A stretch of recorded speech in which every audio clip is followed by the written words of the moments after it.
Short warning, my notes are on my phone, so I'm probably gonna be winging this. Winging it is so much better. Yes. Especially when I'm standing behind a desk all official-like. Yeah. Kind of reminds me of this phrase someone once said. They laugh at me because I'm different. I laugh at them because they're all the same. I have no clue who said that, but whoever they were kind of nuts. Does, however, kind of describe me accurately. Ever since I was born, I've always been somewhat different. I was very isolationist growing up, turning to the adventures of fictional characters to cheer me up. Characters like Perseus, Bilbo Baggins, Jesus Christ, and Barack Obama. You know, characters like that.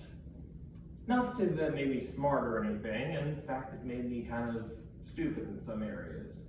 While I did have a rather high reading level, I was always behind on this pop culture everyone was telling me to get into lately. I did have a relatively easy time making friends. Being how do I put it this way?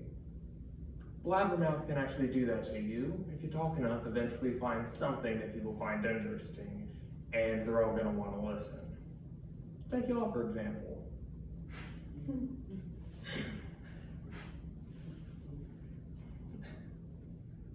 Of course, it didn't really last all that long. As I went to middle school, I found myself reading from textbooks that warned me about the British were coming, and the meatloaf tried to eat me. Name a faster way to turn someone vegetarian and give me a call. It did actually help me introduce to a whole new group of friends that promptly went away when I went to a completely different high school. This one involved me wearing a uniform and dressing like an altar boy. No, that is not an understatement. I almost got called up for that once. I refused, mostly because I found the idea of standing a lot during Mass to be somewhat boring for completely understandable reasons. Of course, through all my experiences have kind of left somewhat of an impact on me. I mean, just walk through my room and see where that gets you, assuming you're able to take 2 feet without tripping. You'll find a bookshelf probably filled with all kinds of literature, ranging from playing up what Nazis were going to do if they won the Second World War, to an atlas of Native American nations before Europeans arrived and started killing them off by the millions. Yes, I have a thing for history. It's like a list of all the stupid things people did and how we can avoid that next time. Like, for example, taking the free housing and education policies of the Soviet Union and leaving the genocide out this time for once. Probably the most interesting thing about me is what I create through all that. While I tend to read a lot, it's what I tend to make of that tends to interest people the most.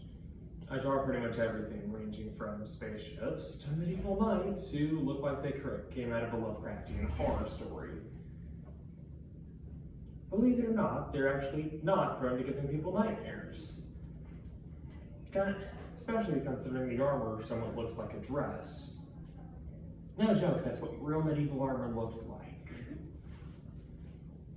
Despite everything about me, I still have a pretty optimistic view of things.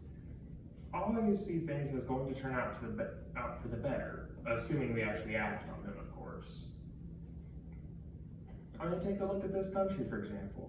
We went from A New Hope to the Empire Striking Back, and then finally the return of yet another demented old man. But that's me. What about you guys? Okay, that was just short, just over 3 minutes. Oh, thank you.